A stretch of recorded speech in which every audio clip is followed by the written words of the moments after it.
ว้าวน้ำตกอะไรสวยจังเลย น้ำใสปลายเขียวเต็มไปหมด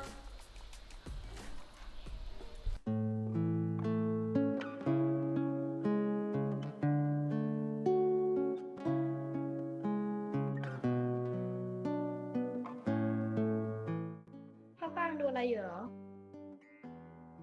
ปอยน้ำตกนี้สวยมากเลยเราอยากไปดูของจริงจังนี่แหละน้ำตกบ้านวังดินบ้านเราเองจริงเหรอน้ำตกบ้านเรามีที่สวยแบบนี้ด้วยเหรอ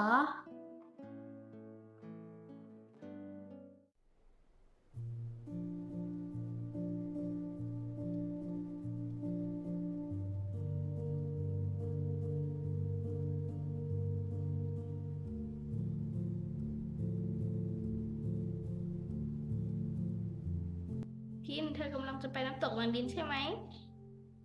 ใช่เลยเรากำลังจะไปทำกิจกรรมวันคุเทศน้อยพอดีต้องพานักท่องเที่ยวไปดูน้ำตกเราไปด้วยได้ไหมเราอยากเรียนรู้ ได้สิเดี๋ยวเราจะพาเธอไปก่อนฟังจะได้รู้จักบ้านเกิดของเรามากขึ้น โอเคเลย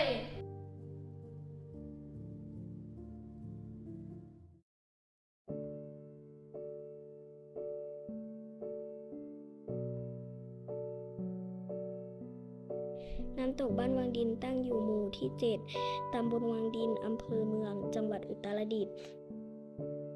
เป็นส่วนหนึ่งของป่าสงวนแห่งชาติป่าลำน้ำน่านฝั่งขวามีสภาพธรรมชาติที่สวยงามเป็นแหล่งต้นน้ำลำธารที่ระบายน้ำสู่พื้นที่ตำบลวังดินแล้วไหลลงสู่ลำน้ำน่านสำนักงานป่าไม้อำเภอที่ว่าการอำเภอเมืองและอบตวังดินจึงได้ประสานงานและจัดทำแผนพัฒนาตำบลแผนงานอนุรักษ์ทรัพยากรธรรมชาติและสิ่งแวดล้อมกิจกรรมปรับปรุงน้ำตกวังดินให้เป็นแหล่งท่องเที่ยว